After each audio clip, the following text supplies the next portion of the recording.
A few days ago, I found myself harshly criticizing myself for taking a slightly longer break between two tasks. And I instantly paused, took a moment to apologize to myself for the trash talk. You want to know what happened here? Let's talk about it.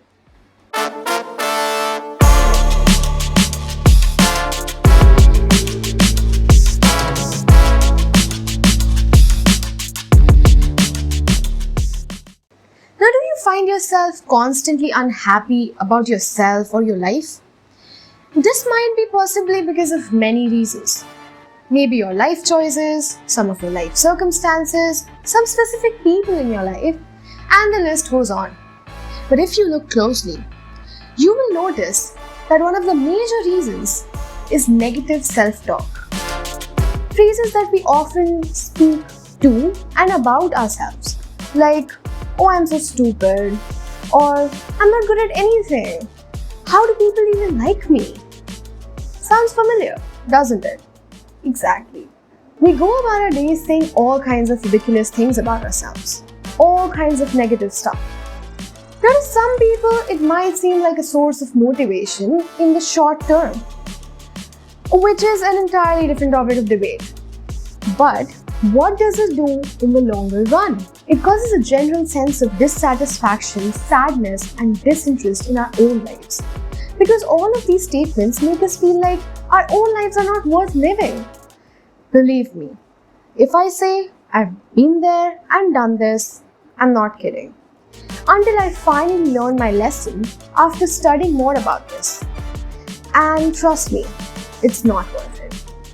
Overly criticizing yourself, calling yourself a loser, stupid, or insane is not helping you.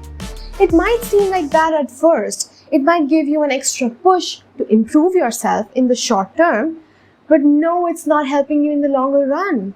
It's actually making things worse for you. To make it easier to understand, let's turn to science and see what it has to say about this.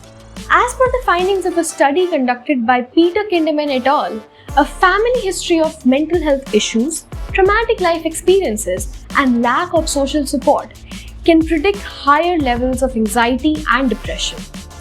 These relationships are strongly mediated by presence of psychological processes, which also include self-blame and self-criticism. Overly blaming and criticizing yourself can make you more prone to repeated negative and depressive thoughts. Or suniye.